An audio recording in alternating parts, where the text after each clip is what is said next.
एक सच्ची कहानी। ये कहानी शुरू होती है सन 1823 से, जहां पर ये दिखाते हैं कि एक बहुत घने जंगल में 45 लोग हैं और ये सारे के सारे जानवरों का शिकार करके उनकी खालों को बेचकर उसका व्यापार करते हैं। और इसी समूह में एक आदमी होता है ह्यू ग्लास और उसका बेटा हॉक। ये सारे के सारे जब जंगल में होते हैं तो इनके ऊपर एक आदिवासी कबीला हमला कर देता है और इनके बहुत सारे लोगों को मार देता है। और ये आदिवासी कबीला हमला इसलिए करता है कि इनका जो सरदार होता है उसकी बेटी को किसी ने अगवा कर लिया होता है और उन्हें ऐसा लगता है कि ये इन्हीं का काम है। अब इनके बहुत सारे लोगों को मार दिया गया है और ये मात्र 10 बचे हैं और ये 10 के 10 जो वहां पर इनकी नाव होती है उस पर बैठकर वहां से निकल जाते हैं। लेकिन खतरा अभी भी टला नहीं है, क्योंकि ये सब जानते हैं कि ये पूरा इलाका उन्हीं आदिवासियों का है और नदी में चलती उनकी नाव को कहीं ना कहीं से वो सब देख रहे हैं और वो कभी भी इनके ऊपर हमला कर सकते हैं। अब यहाँ पर किसी को कुछ समझ में नहीं आ रहा होता। तभी जो इनका हेड होता है वो ग्लास से पूछता है कि हमें क्या करना चाहिए। ग्लास बोलता है कि हमें इस नाव को छोड़ के जमीन के रास्ते चलना चाहिए। लेकिन ग्लास की इस बात से इन्हीं के ग्रुप का एक आदमी इत्तेफाक नहीं रखता। वो बोलता है कि अगर हम जमीन से जाएंगे तो वो लोग हमें जल्दी मार देंगे और जमीन का रास्ता बहुत लंबा है, हमें घर पहुंचने में कई हफ्ते लग जाएंगे। लेकिन यहाँ का जो कैप्टन होता है वो बोलता है कि इस इलाके को, इस टेरिटरी को ग्लास बहुत अच्छे से जानता है और अब उसकी जिम्मेदारी कि हमें वो घर सुरक्षित पहुंचाए। और वो ये तय करते हैं कि अब हम जमीन के रास्ते जाएंगे और वो सारे अपनी नाव से उतर जाते हैं और नाव को पानी में खुला छोड़ देते हैं ताकि आदिवासियों को वो नाव बहुत आगे मिले और तब तक वो उनकी नजरों से काफी दूर चले जाएं।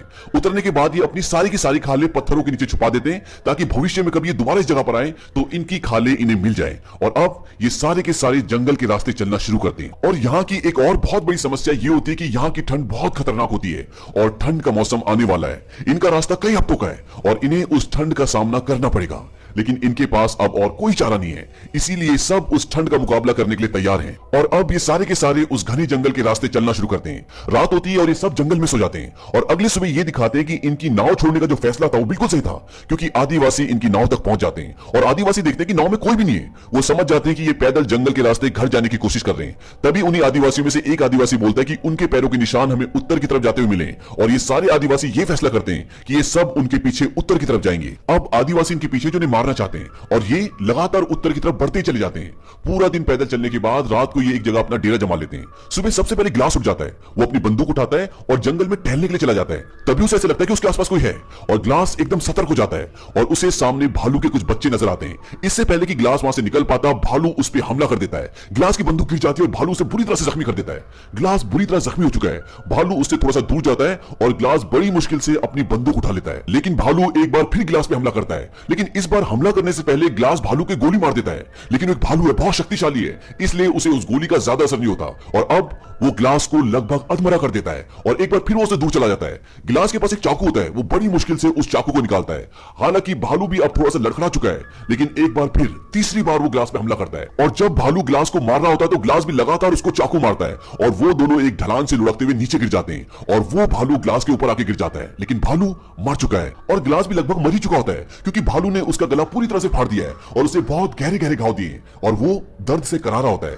तभी ग्लास के साथी उसे ढूंढते हुए वहां पर आते हैं और वो देखते हैं कि उसके ऊपर भालू गिरा हुआ है। वो बड़ी मुश्किल से भालू को उसके ऊपर से हटाते हैं और ग्लास को अपने साथ ले जाते हैं। अब उनमें से एक आदमी ग्लास के घावों को सिलना शुरू करता है। उसका गला पूरी तरह से फट चुका है, बहुत गहरे गहरे घाव हैं और उसका पैर भी टूट चुका है, यानी कि वो चल भी नहीं सकता। और उन लोगों का ये मानना होता है कि ये 1 घंटा भी जिंदा नहीं रह सकता। वहीं दूसरी तरफ ये दिखाते हैं कि जो आदिवासी इन लोगों को मारना चाहते थे उनके पास इनकी बहुत सारी खालें होती है और वो उन खालों के बदले कुछ लोगों से बंदूकें और घोड़े ले लेते हैं। इससे पहले वो आदिवासी इन पर तीर और कमान से हमला करते थे, लेकिन अब उनके पास घोड़े हैं, बंदूकें हैं, तो इनकी जान को और ज्यादा खतरा है। यहाँ ये 9 लोग ग्लास के लिए लकड़ी का एक स्ट्रेचर बनाते हैं। वो ग्लास को उसके ऊपर रखते हैं और आगे बढ़ना शुरू करते हैं, लेकिन आगे पूरा चढ़ाई का रास्ता होता है और ग्लास को लेकर उस चढ़ाई पे चढ़ना लगभग नामुमकिन है। तभी इनका जो कैप्टन होता है वो अपने एक आदमी को बोलता है कि ग्लास के मुंह पर कपड़ा रखो। दरअसल वो ग्लास को गोली मारने वाला होता है, क्योंकि उसको लगता है कि ग्लास अब नहीं बच सकता, वो तड़प रहा होता है और उसको यहाँ से बाहर ले जाना लगभग नामुमकिन है। तभी ग्लास का बेटा बोलता है कि ऐसा मत करो और कैप्टन को उस पर दया जाती है, क्योंकि ग्लास की वजह से ये सब बचे होते हैं। वो अपने आदमी को बोलता है कि जो भी यहाँ पे ग्लास के साथ रुकेगा उसे रॉकी माउंटेन फर कंपनी की तरफ से $70 दिए जाएंगे, क्योंकि ग्लास ने इन सब की मदद की होती है और वो चाहते हैं कि ग्लास को नेचुरल डेथ मिले और जब ग्लास मर जाए तो उसका अंतिम संस्कार करके ये लोग भी वापस आ जाएं। अब ग्लास का बेटा बोलता है कि मैं रुकूंगा और वहां पर एक लड़का और होता है, कहता है मैं भी रुकूंगा चाहे $70 मिले ना मिले। अब इन्हीं में एक आदमी होता है जिसका नाम फिट्ज होता है। वो कैप्टन को बोलता है कि $70 बहुत कम है। कैप्टन बोलता है ठीक है $100। और तभी जो ग्लास का बेटा और जो दूसरा लड़का होता है वो बोलता है कि तुम हमारे डॉलर्स भी रख सकते हो और फिट्ज कहता है कि $300 काफी है, इससे मैं अपना घर खरीद सकता हूं, और वो भी इनके साथ रुकने के लिए तैयार हो जाता है। अब ये 3 और ग्लास यहाँ पे रुक जाते हैं और बाकी के सारे आगे निकल जाते हैं। ग्लास की हालत बहुत खराब है। फिट्ज को लगता है कि ये 1-2 दिन में मर जाएगा, लेकिन ग्लास जिंदा रहता है। एक शाम को जब ग्लास अकेला होता है तो फिट्ज उसके पास आता है, कहता है कि तुम मरते क्यों नहीं, तुम्हारी वजह से हम सबकी जान चली जाएगी और तुम अपनी जान देकर अपने बेटे की और हम सबकी जान बचा सकते हो, क्योंकि आदिवासी अगर यहां पर आ गए तो वो हम सबको मार देंगे। और अब मैं तुम्हारी नाक और मुंह बंद करने वाला हूं, अपनी आंखें झपकाओ और मुझे यह करने की अनुमति दो। लेकिन ग्लास अपनी आंखें नहीं झपकाता। फिट्ज बोलता है कि तुम्हें आंखें झपकाने की कोई जरूरत नहीं है, और इसके बाद वो उसकी नाक और मुंह बंद करना शुरू कर देता है। और ग्लास अब मर रहा होता है, तड़प रहा होता है, और तभी ग्लास का बेटा पीछे से आकर बंदूक के पीछे हिस्से से फिट्ज को बहुत जोर से मारता है और फिट्ज बहुत दूर जाकर गिरता है। फिट्ज उसे समझाने की कोशिश करता है कि मैं ऐसा क्यों कर रहा था, लेकिन उसका बेटा उसकी तरफ बंदूक तान देता है। लेकिन फिट्ज उससे बंदूक छीन लेता है और उसके पास एक चाकू होता है जिससे वो उसके बेटे को मार देता है। ग्लास का गला पूरी तरह से कटा होता है, इसलिए वो चिल्ला भी नहीं पाता। उसका पैर टूटा, वो अधमरी हालत में, इसलिए वो अपनी बेटी की मदद नहीं कर सकता। वो सिर्फ अपने बेटे को मरता हुआ देखता है और फिट्ज उसके बेटे को उठाकर एक ढलान के पीछे छुपा देता है ताकि जब वो तीसरा लड़का वहां पर आए तो उसे ना देख पाए। और जब वो लड़का वहां पर आता है तो ग्लास उसे नहीं बता पाता कि इसने मेरे बेटे को मारा है, क्योंकि उसके मुंह से आवाज नहीं निकल सकती। अब रात होती है और फिट्ज और ब्रीजर सो जाते हैं, और सुबह फिट्ज ब्रीजर के कान में कहता है कि यहां से लगभग थोड़ी सी दूर पर 20 आदिवासी हैं और वो इसी तरफ आ रहे हैं। इस बात से ब्रीजर डर जाता है। वो बोलता है कि हॉक कहां है? फिट्ज कहता है कि अगर वो जिंदा हुआ तो ढूंढ लेगा। वो लड़का कहता है कि ग्लास जिंदा है और हमने कैप्टन को वादा किया था कि ग्लास के मरने के बाद हम उसका अंतिम संस्कार पूरे रीति रिवाज से करके यहां से निकलेंगे। ये सुनने के बाद फिट्ज ग्लास को बहुत बुरी तरह से खींचता है। उसके पूरे शरीर में घाव होते हैं और वो दर्द से चिल्ला रहा होता है, और सामने गड्ढा उसने किया होता है, उस गड्ढे में वो ग्लास को डालकर ऊपर से मिट्टी डालना शुरू कर देता है। वो लड़का कहता है कि ये तुम क्या कर रहे हो? फिट्ज कहता है कि आज नहीं तो कल मर ही जाएगा, और जैसा कि हमने वादा किया था इसका अंतिम संस्कार पूरे रीति रिवाज से किया जाएगा, तो मैं इसके ऊपर मिट्टी डाल रहा हूं। वो उसके ऊपर थोड़ी सी मिट्टी डाल देता है और वहां से चला जाता है और उस लड़के को बोलता है कि तुम भी जल्दी आ जाओ। हालांकि वो लड़का नहीं जाना चाहता, लेकिन उसकी जान का भी खतरा है और वो ग्लास के ऊपर अपनी बोतल रखकर वहां से निकल जाता है। उसे नहीं पता होता कि फिट्ज झूठ बोल रहा है, आसपास कोई आदिवासी नहीं होती, और अब यहाँ पर ग्लास अकेला है। वो तड़प रहा है, वो मरने वाला है। ग्लास बहुत देर तक उसी जगह पर जहां पर उसे दफना के चले गए अधमरी हालत में लेटा रहता है, और फिर वो पूरी हिम्मत जुटाता है और रगड़ता हुआ उस जगह पर जाता है जहां पर उसकी बेटी की लाश है, और वो अपने बेटी की लाश के ऊपर सर रखकर कई घंटों तक लेटा रहता है। फिर उसे भूख लगती है और वो रगड़ता हुआ एक जगह पर जाता है जहां पर मछली का एक कंकाल पड़ा होता है। वो उससे एक हड्डी तोड़ता है और उसमें कुछ सूखा हुआ मांस होता है, वो उसे खाता है। और फिर वो रगड़ता हुआ घिसटता हुआ एक पहाड़ी के छोर तक जाता है और वो देखता है कि नीचे एक नदी है, और बड़ी मुश्किल से वो उसी तरह से रगड़ता हुआ उस नदी के किनारे पहुंच जाता है। और जब वो पानी पीता है तो पानी उसकी गर्दन से निकलना शुरू हो जाता है, क्योंकि वो कटी होती है। अब ग्लास के पास कुछ बारूद होता है आग जलाने के लिए। वो थोड़ा सा बारूद अपनी गर्दन पे जहां पर घाव होता है वहां डाल देता है, और वो आग जलाकर एक आग की चिंगारी से अपनी गर्दन में आग लगाता है, जिससे बारूद जल के चिंगारी पैदा होती है, और उस चिंगारी से उसकी गर्दन जल जाती है। और वो ऐसा इसलिए करता है ताकि जलने से जो उसका घाव फटा हुआ है वो चिपक जाए, और जैसे उसमें आग लगती है उसे बहुत दर्द होता है और ग्लास बेहोश हो जाता है। इसके बाद ग्लास कई दिनों तक उसी नदी के किनारे रहता है। वो पानी पीकर घास खाकर अपने आप को जिंदा रखता है, और एक दिन वो आदिवासी उसी नदी के किनारे आ जाते हैं, और इससे पहले कि वो ग्लास को मार पाते, ग्लास नदी में कूद जाता है और तैरता हुआ बहता हुआ एक दूसरे किनारे से निकलता है। और अब ग्लास इसी नदी के किनारे कुछ दिन तक रहता है। उसे काफी दिन हो चुके हैं तो उसके घाव भी भर चुके हैं, और वो लकड़ी के सहारे थोड़ा थोड़ा चल भी सकता है। हालांकि नदी के किनारे होने के कारण उसके लिए पानी की कोई कमी नहीं है, लेकिन खाना अभी भी उसको भरपेट नहीं मिल पाता। कभी कभी वो एक आधी मछली पकड़ लेता है, जिससे वो सिर्फ अपने आप को जिंदा रख सकता है। अब एक रात को जब वो सो रहा होता है तभी उसको आग की कुछ लपटें दिखती हैं, और जब वो उस तरफ जाता है तो वहां पर एक आदमी ने बहुत बड़ा शिकार किया होता है और वो उसे खा रहा होता है। और जैसे वो ग्लास को देखता है वो अपना तीर और कमान उसकी तरफ तान देता है और उसे मारने वाला होता है कि ग्लास कहता है कि मुझे खाना चाहिए। हालांकि वो बोल तो नहीं पाता, लेकिन इशारे से उसे समझाता है कि मुझे खाना चाहिए, और मेरी जो ये हालत है एक जंगली भालू ने की है, और मेरे लोगों ने मुझे यहां मरने के लिए छोड़ दिया, और उन्होंने मेरे बेटे को भी मार दिया।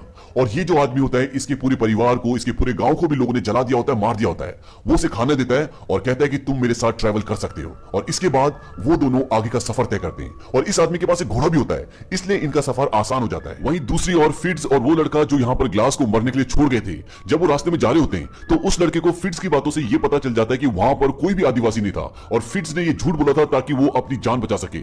इस बात को लड़का विद्रोह करता है, लेकिन फिट्ज उसको अपनी बातों में बहकाकर वहां से आगे के सफर में ले जाता है। और जब वो आगे जाते हैं तो वो एक गांव से होकर गुजरते हैं, और उस गांव को किसी ने पूरी तरह से तबाह कर दिया होता है, वहां के सारे लोगों को मार दिया होता है, और वहां पर उन्हें 2 घोड़े भी मिल जाते हैं, और उन घोड़ों पर सवार होकर वो वहां तक पहुंच जाते हैं जहां उन्हें पहुंचना था। लेकिन फिट्ज उस लड़के को उस जगह पर एंटर करने से पहले ये बोलता है कि उन्हें कभी भी सच मत बताना, अगर उन्हें सच पता चला तो वो हमें सूली पर चढ़ा देंगे। अब फिट्ज और वो लड़का कैप्टन के पास जाते हैं। दरअसल कैप्टन और उसकी टीम इनसे पहले यहाँ पहुंच गई होती है। और जब वो कैप्टन के पास जाते हैं तो कैप्टन अपने वादे के मुताबिक उन दोनों को $100 देता है, लेकिन वो लड़का पैसे लिए बिना वहां से चला जाता है। फिट्ज बोलता है कि सफर में जो कुछ भी हुआ उससे लड़का सदमे में, इसलिए ऐसे रिएक्ट कर रहा है, और वो उसके पैसे भी ले लेता है और वहां से बाहर निकल जाता है।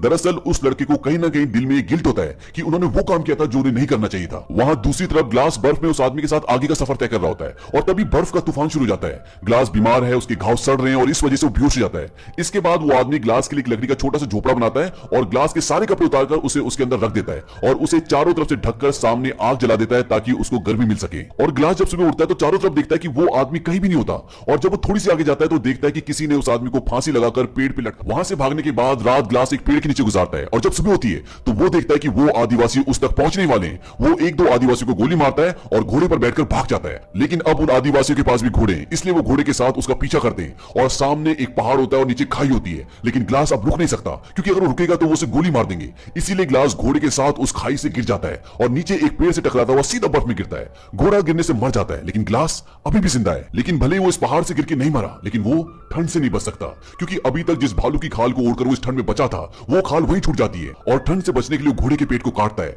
और उसके अंदर से सारा मांस बाहर निकालता है और रात को वहीं सो जाता है, क्योंकि वो जानता है कि अगर वो बाहर रहा तो ठंड से मर जाएगा। वो किसी तरह से पूरी रात उस घोड़े के पेट के अंदर गुजारता है, सुबह उठता है और अपना आगे का सफर तय करता है। वहीं दूसरी तरफ ये दिखाते हैं कि जहां पर ग्लास को पहुंचना है, जहां पर फिट्ज, वो लड़का और बाकी के सारे लोग पहुंच चुके हैं, वहां पर एक फ्रेंच सर्वाइवर आता है और वो उनसे आसरा मांगता है। यहाँ के लोग बदले में उसे कुछ पैसे मांगते हैं। उसके पास कुछ ज्यादा पैसे नहीं होते, वो उन्हें कुछ पैसे देता है और साथ में एक बोतल देता है, और ये वही बोतल होती है जो ब्रिजर ग्लास को उस जगह छोड़ते हुए उसके ऊपर रखकर आ गया था। और ब्रिजर को ये लगता है कि ग्लास तो शायद मर चुका है, लेकिन उसका बेटा हॉक जरूर जिंदा है, और उसे लगता है कि हॉक की बोतल है। वो उस आदमी से बोलते हैं कि ये तुम्हें कहां मिली? वो कहता है कि यहाँ से 30 मील दूर किसी आदमी की गिर गई थी, मैंने उठा ली। और अब ब्रिजर और कुछ लोग वहां पर हॉक को यानी कि ग्लास के बेटे को ढूंढने जाते हैं, क्योंकि ब्रिजर को नहीं पता होता कि उसे फिट्ज ने मार दिया है, लेकिन फिट्ज समझ जाता है कि हो ना हो अभी भी ग्लास जिंदा है। और अब कप्तान, ब्रिजर और कुछ लोग उस जगह पर जाते हैं जहां पर ये बोतल मिली थी, और जब वो उस जगह पहुंचते हैं तो वहां पर उन्हें ग्लास मिलता है। और ग्लास को देखे कप्तान एकदम शॉक्ड हो जाता है, क्योंकि ब्रिजर ने और फिट्ज ने ये बोला था कि ग्लास मर चुका है। और ग्लास को देखते कप्तान बोलता है कि ब्रिजर को अरेस्ट कर लो, और वो गुस्से में कैंप में आता है और फिट्ज को ढूंढता है, लेकिन फिट्ज वहां पर नहीं मिलता। और अब वो फिट्ज को चारों तरफ ढूंढता है, लेकिन वो उसे कहीं नहीं मिलता। और जब वो अपने कमरे में आता है तो वो देखता है कि फिट्ज उसकी तिजोरी से सारा पैसा लेके भाग गया होता है। और अब कैप्टन ये तय करता है कि मैं फिट्ज को पकड़ने के लिए जाऊंगा, क्योंकि उसने ग्लास के बेटे का मर्डर किया, उसने पैसा चोरी किया है। लेकिन ग्लास बोलता है कि मैं भी तुम्हारे साथ आऊंगा, और साथ में ग्लास ये भी बता देता है कि ब्रिजर को मेरे बेटे के खून के बारे में कुछ भी नहीं पता था, फिट्ज ने उसे भी झूठ बोला था। और अब ग्लास और कैप्टन फिट्ज की तलाश में निकल पड़ते हैं। दरअसल वो उसके घोड़े के पैरों के निशानों को फॉलो कर रहे होते हैं, और बहुत आगे जाने के बाद उसके घोड़ों के पैरों के निशान खत्म हो जाते हैं, और वहां से उन दोनों को अलग होना पड़ता है। और जब कैप्टन उसे ढूंढ रहा होता है तो फिट्ज एक बड़े से पत्थर के पीछे से निकलता है और उसे गन पॉइंट पे ले लेता है। कैप्टन उसे बोलता है कि तुम्हारे ऊपर खून का इल्जाम है, तुम मेरे साथ वापस चलो, लेकिन वो नहीं मानता, और वहां पर वो कैप्टन को गोली मार देता है। गोली की आवाज सुनकर उस तरफ ग्लास आता है, और ग्लास देखता है कि वहां पर कैप्टन की लाश पड़ी होती है और आसपास कोई नहीं होता। इसके बाद ग्लास लकड़ी की एक बहुत बड़ी टहनी तोड़ता है और उसे कैप्टन की पीठ पे लगा देता है ताकि उसकी पीठ सीधी हो जाए, और उसे घोड़े पे बिठा देता है और खुद पीछे वाले घोड़े पर लाश की तरह लेट जाता है, ताकि फिट्ज को यह लगे कि आगे ग्लास है और पीछे जो लेटा हुआ जो लाश है वो कैप्टन की है। और होता भी ऐसी है, उन घोड़ों को देखकर फिट्ज को यह लगता है कि आगे जो है वो ग्लास है और पीछे जो लेटा हुआ है वो कैप्टन की लाश है, और वो आगे वाले आदमी पे गोली चला देता है और गोली लगते वो गिर जाता है। फिट्ज को लगता है कि ग्लास भी अब मर चुका है, और वो धीरे धीरे लाश की तरफ आता है, और जब वो जगह तक पहुंचता है और लाश को पलटता है जिसे वो ग्लास समझ रहा होता है, तो वो देखता है कि वो कैप्टन होता है। तभी ग्लास पीछे वाले घोड़े से उठकर उस पर गोलियां चलाता है, और एक गोली फिट्ज के कंधे पे लग जाती है, लेकिन वो वहां से भागने में कामयाब हो जाता है, और ग्लास उसका पीछा करता है, और पीछा करते करते एक नदी के किनारे पहुंच जाता है जहां पर उन दोनों की बहुत लड़ाई होती है और वो दोनों ही जख्मी हो जाते हैं। और तभी ये दिखाते हैं कि नदी के उस पार वही आदिवासी आ जाते हैं जो इन लोगों को मारना चाहते हैं। और जब ग्लास फिट्ज को मारने वाला होता है कि तभी उसे उस आदमी की याद आती है जिसने उसे खाने के लिए मांस दिया था और जो उसे घोड़े पर बिठाकर अपने साथ ले गया था। उसने एक बार ग्लास से कहा था कि प्रतिशोध लेना भगवान के हाथों में है, इंसान के नहीं, और वो उसे नदी में छोड़ देता है। नदी में बहते हुए फिट्ज दूसरी तरफ पहुंच जाता है जहां वो आदिवासी उसे पकड़कर मार देते हैं, और इसके बाद वो नदी पार करके ग्लास की तरफ आते हैं, पर उसे नहीं मारते क्योंकि उन्हें उनकी बेटी मिल गई होती है, और ये वही लड़की होती है जिसका रेप होते हुए एक बार ग्लास ने उसे फ्रांसीसी लोगों से बचाया था, और इसीलिए वो ग्लास को छोड़कर वहां से आगे निकल जाते हैं। और अंत में ये दिखाते हैं कि ग्लास पूरी तरह से जख्मी है, और तभी उसे उसकी बीवी की आत्मा दिखाई देती है। ग्लास की आंखों में आंसू होते हैं और उसकी सांसें बहुत गहरी चल रही होती है। और इसी के साथ ये फिल्म, ये कहानी यहाँ पर खत्म हो जाती है।